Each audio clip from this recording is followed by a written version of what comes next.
घर घर घूमकर भात जमा किया। किसी ने भाजी दे दी तो किसी ने प्याज। 2 दिन के भूखे थे। झपट्टा मारकर खाना शुरू ही किया था कि पुलिस आ गई। मुंह का निवाला छोड़कर भागना पड़ा। बाद के कई दिन जंगली पत्ते और महुआ खाकर बीते। भूख से अंतड़ी कुलबुलाती, लेकिन खाना नसीब नहीं था। प्यास लगे तो कीड़ों से बिलबिलाते हुए नाले का पानी पीते। कोई मलेरिया से मरता, कोई पुलिस की गोली से, लेकिन ज्यादातर साथी वो थे जो अपनेपन की कमी से मर रहे थे। नए जोड़ों को साथ रहने की मनाही थी, यहाँ तक कि दूसरी औलाद पैदा करने की मनाही। फिर चाहे अबॉर्शन की गोली खाओ या नसबंदी कराओ। संथाली मिली हिंदी में बात करते रामपोदो लोहरा झारखंड से हैं। उस सूबे से जहां कुल जमीन के लगभग 30% हिस्से में घना जंगल पसरा हुआ है।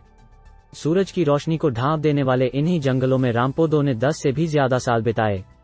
वे एक हथियारबंद नक्सली दस्ते के लीडर हुआ करते और झारखंड से लेकर उड़ीसा, छत्तीसगढ़ के जंगलों में मारे फिरते। हाथों में बंदूक और कंधे पर 8-9 किलो वजन संभाले रामपोदो अपने साथियों के साथ पुलिस की टोह लेते, उन्हें निशाना बनाते। फिर मन बदलने लगा और साल 2013 में उन्होंने औपचारिक रूप से समर्पण कर दिया। वैसे इसकी शुरुआत साल 2009 में ही हो चुकी थी, जब वे पुलिस के लिए मुखबिरी करने लगे। अब रांची की पुलिस लाइन में बैठकर जवानों की वर्दियां सीते हुए रामपोदो कहते हैं, चोर चाहे लाख सुधर जाए, लेकिन माथे का कलंक नहीं धुलता। हमारे माथे पर भी उग्रवादी का धब्बा लग चुका है। रगड़कर माथा छिल जाए, लेकिन धब्बा नहीं जाएगा। नक्सलवाद झारखंड का वो सच है जिससे लगातार कई सरकारें जूझती रहीं। तख्त बदले, लेकिन जंगल का खतरा खत्म नहीं हो सका। केंद्रीय गृह मंत्रालय के मुताबिक देश के नक्सलवाद प्रभावित 25 जिलों में से 8 झारखंड के हैं। वैसे राज्य के कुल 16 जिलों में नक्सली एक्टिव हैं। फिर चाहे वो बंदूक लेकर जंगलों में हो, सड़क के नीचे बारूद बिछा रहे हों या फिर खेतिहर किसान का चेहरा लगाए पुलिस या सीआरपीएफ की घात में हो। एक वक्त पर इन्हीं का हिस्सा रहे रामपोदो अब रांची शहर के बीचों बीच दर्जी हैं, लेकिन कोई आम दर्जी नहीं। दिवाली ईद पर रंगीन चमकीली पोशाकें सीने का सुख उन्हें नहीं मिला। किसी बच्चे के मासूम सीने का नाप भी इन्होंने कभी नहीं लिया। ये सिर्फ और सिर्फ सख्त पुलिसिया सीने नापते हैं। काम खत्म होने के बाद पुलिस लाइन में ही बेता भर के कमरे में जाकर भरपेट खाते और पूरी नींद सोते हैं। हालांकि पार्टी छोड़ देने के बाद भी खतरा टला नहीं।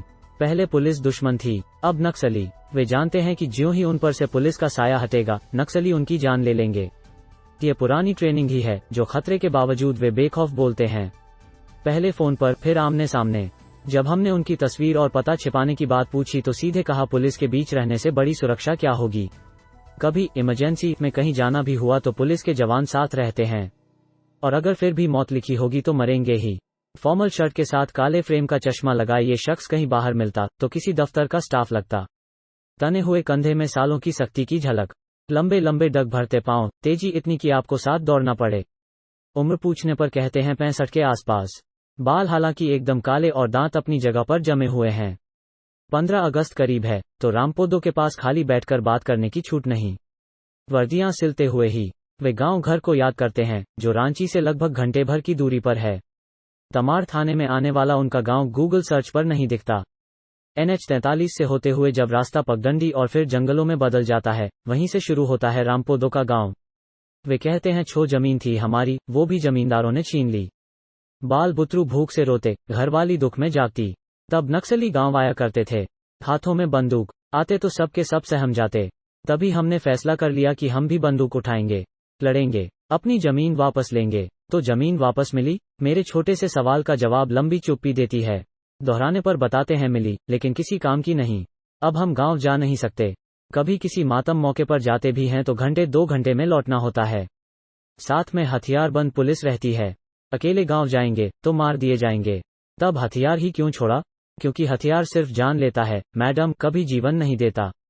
आवाज में गहरी टीस के साथ रामपोदो याद करते हैं, पार्टी से जुड़ा तो सब बदल गया। पीठ पर कपड़े लत्ते, खाना, सांप काटने की दवा और हथियारों से भरा बैग होता।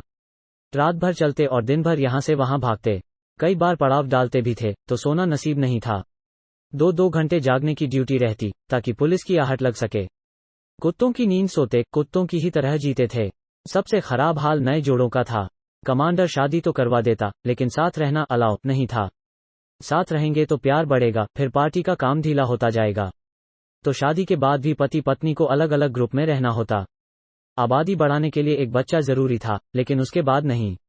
गलती से भी अगर पेट ठहर जाए तो बच्चा गिराने के लिए गोली खानी पड़ेगी या फिर नसबंदी करा दी जाएगी। औरतें अपने छुटकुन बच्चे को साथ लिए जंगल फिरतीं। माँ बाप को पुलिस से लड़ता भिड़ता देखते बच्चा बड़ा हो जाता और वो भी उग्रवादी बन जाता। कईयों ने अपनी आंखों के सामने माँ बाप को मरते देखा। पार्टी में जन्मे ये बच्चे लोरी नहीं, बंदूक की गोलियां और बारूद की महक के साथ बड़े होते। वर्दी की कांट छांट करते हुए रामपो दो एकाएक रुक जाते हैं, जैसे उन्हें कोई बच्चा याद आ गया हो।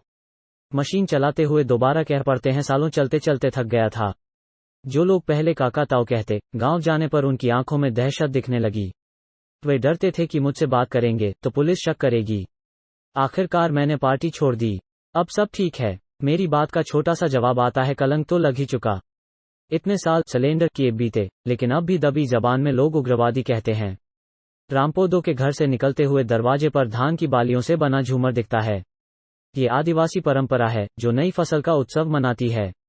झूमर इसलिए भी है कि उड़ते हुए थक जाने पर थमकर चिड़ई चुनमुन पक्षी इसे खा सकें। वहां से आगे निकलकर दिनेश से मिलती हूँ। ये भी पूर्व नक्सली हैं और अब शहर के बीचों बीच परिवार समेत रहते हैं। गांव जाना इनका भी बंद है, क्योंकि कई बार धमकियां मिल चुकी हैं। किसी आम आदमी की तरह ही घर पहुंचते ही फैमिली की चर्चा करते हैं। इनकी पत्नी बीमार हैं और बच्चे अंग्रेजी स्कूल गए हुए हैं। दिनेश याद करते हैं, जवानी का जोश था।